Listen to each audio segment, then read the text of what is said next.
प्रणाम, नमस्कार। कैसे हैं आप? आशा करती हूँ आप सभी खुश और स्वस्थ होंगे। तो चलिए चलते हैं आज के सफ़र पर। आज के पंखुड़ी में मैं आपके लिए लेकर आई हूँ एक प्रेम कहानी, या यूँ कहिए एक अधूरी प्रेम कहानी। जी हाँ दोस्तों, अक्सर कुछ कहानियाँ अधूरी रह जाती हैं। कभी पन्ने कम पड़ जाते हैं तो कभी स्याही सूख जाती है। कुछ प्रेम कहानियाँ कुछ ऐसी भी हो जाती हैं, हम उनके हो जाते हैं, वो हमारी हो जाती हैं, पर तकदीर हम दोनों की नहीं हो पाती है। तो चलिए ले चलती हूँ आपको इसी तरह की एक अधूरी प्रेम कहानी के सफ़र पर। ये कहानी मैंने अभी हाल फिलहाल ही कहीं पढ़ी थी, पर माफ़ कीजिए मैं नहीं जानती इसे किसने लिखा था, क्योंकि कहानी के अंत में लिखा था एनोनिमस। तो फिर भी मैं आपका शुक्रिया अदा करना चाहूँगी जिसने भी ये कहानी लिखी है, क्योंकि आपकी ये कहानी आज मैं अपने सुनने वालों को सुनाने जा रही हूँ। तो चलिए सुनते हैं ये अधूरी प्रेम कहानी, जिसका शीर्षक मैंने दिया है गोलगप्पे। वो दिन अब भी याद आता है जब पापा से बहुत जिद करने के बाद 5 रुपए मांगे थे, क्योंकि क्लास में तुमने कहा था तुम्हें गोलगप्पे बहुत पसंद है और मुझे तुम बहुत पसंद थी। तुम्हारा और मेरा घर आजू बाजू था और रास्ते में कैलाश गोलगप्पे वाला अपना ठेला लगाता था। घर जाने के 2 रास्ते थे, तुम दूसरे रास्ते जाती और मैं गोलगप्पे की दुकान वाले रास्ते से। अजय उस दिन बहुत खुश था। नेवी ब्लू रंग की स्कूल की पैंट की जेब में 1 रुपए के 5 सिक्के खन खन करके खनक रहे थे और मैं खुद को बिल गेट्स समझ रहा था। शायद 5 रुपए मुझे पहली बार मिले थे और तुम्हें गोलगप्पे खिलाकर सरप्राइज भी तो देना था। स्कूल की छुट्टी होने के बाद बड़ी हिम्मत जुटाकर तुमसे कहा, अंकिता आज मेरे साथ मेरे रास्ते से घर चलो ना। हालांकि हम दोस्त थे, पर इतने भी अच्छे नहीं कि तुम मुझ पर ट्रस्ट कर लेती। मैं नहीं आ रही, तुमने गुस्से से कहा। प्लीज चलो ना, तुम्हें कुछ सरप्राइज देना है। मैंने बहुत अपेक्षा से कहा, लेकिन ये सुन के तो तुम और भड़क गई और जाने लगी, क्योंकि क्लास में मेरी इमेज एक बकैत और लोफर लड़के की जो थी। खैर, मैं जा ही रहा था तो तुम पीछे से आकर बोली, रुको मैं आऊंगी, पर तुम ना मुझसे 4 फीट दूर खड़े रहना। मैंने मुस्कुराते हुए कहा, ठीक है चलो। तो हम चलने लगे और मैं मन ही मन प्रफुल्लित हुए जा रहा, ये सोचकर कि आज तुम्हें तुम्हारी मनपसंद चीज खिलाऊंगा और शायद इससे तुम्हारे दिल के सागर में मेरे प्रति प्रेम की मछली गोते लगा ले। खैर, चलते चलते गोलगप्पे की दुकान भी आ गई। मैं रुक गया। तुमने जिज्ञासावश पूछा, रुके क्यों? अरे तुम गोलगप्पे खाओगी ना, इसीलिए।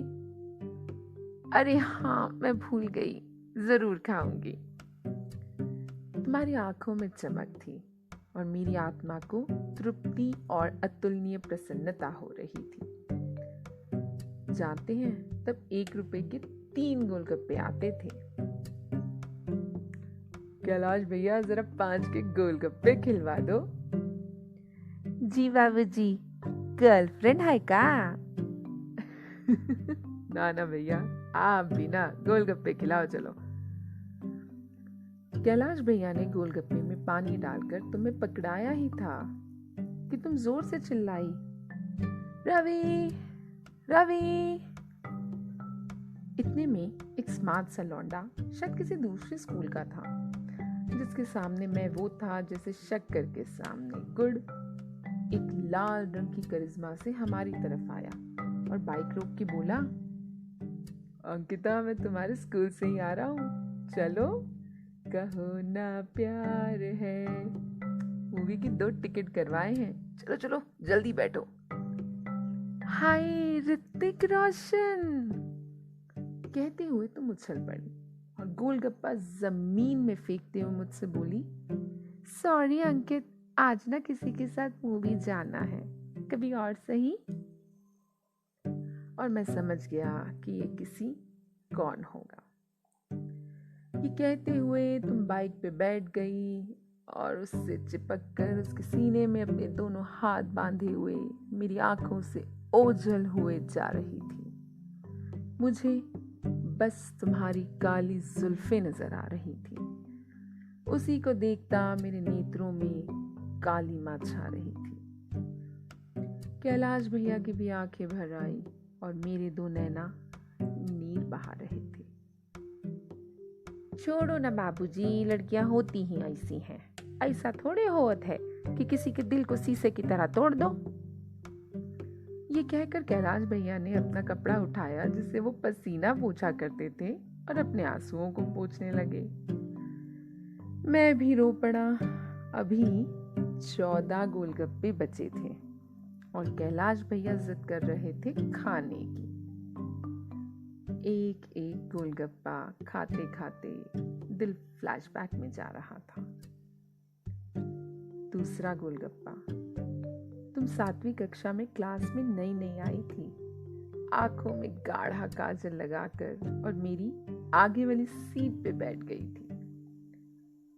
तीसरा गोलगप्पा, तुमने 7वीं कक्षा के एनुअल फंक्शन में अखियों के झरोखे से गाना गाया था, आज भी याद है।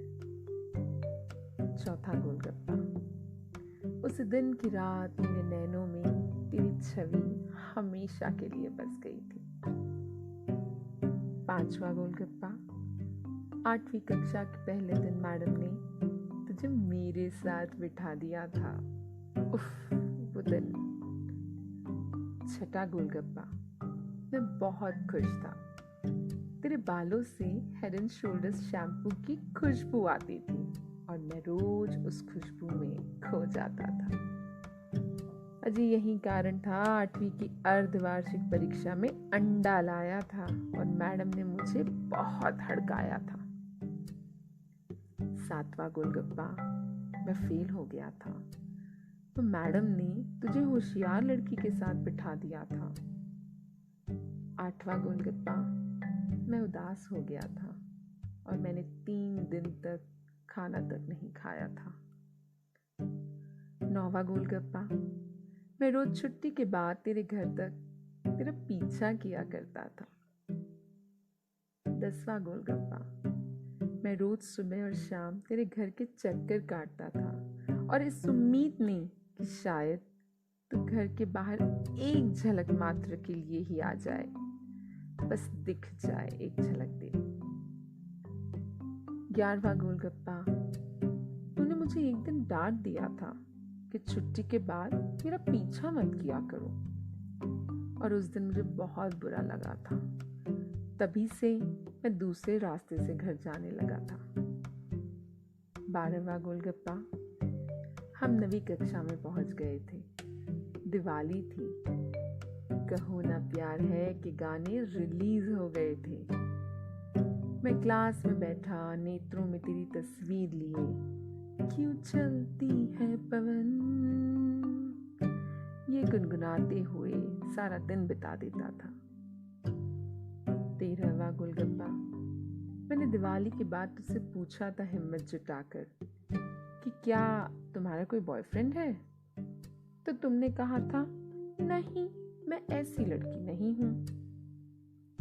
उस रात मैं बहुत खुश था ये सोचकर कि तू कभी तो जानोगी कि तुम्हारे लिए मैं भले ही कुछ भी नहीं हूं, मगर मेरे लिए तुम वो हो जिसके लिए मैं सांस लेता हूं। 14वां गोलगप्पा, आज कहो ना प्यार है रिलीज हुई है और मैं पापा से 5 रुपए मांगने की जिद कर रहा हूँ। यह भी प्लान बना रहा हूँ कि तुझसे आज दिल की बात कह के ही रहूँगा। 15वां और आखिरी गोलगप्पा। मेरा दिल टूट चुका था और मुंह में गोलगप्पे का पानी था और चेहरे में अश्कों का। हर एक प्रेम कहानी का अंत अच्छा नहीं होता। क्या प्रेम सच्चा नहीं होता? आज के लिए इतना ही। आशा करती हूँ आपको ये गोलगप्पों का सफर अच्छा लगा हो। आज की सभा यहीं समाप्त करती हूँ। प्रगुन फिर से लौट कर आएगी और किस्से, कहानियों और कविताओं के साथ। तब तक मुस्कुराते रहिए, हंसते रहिए और सुनते रहिए। मेरे बारे में आपको अगर और जानना है तो आप मेरी वेबसाइट www.praguntatva.com पर विजिट कर सकते हैं या फिर मुझे किसी भी सोशल मीडिया पर हैंडल @ipragun पर ढूंढ सकते हैं। सो तब तक हंसते रहिए और सुनते रहिए। फिर मिलेंगे। बाय बाय, नमस्कार।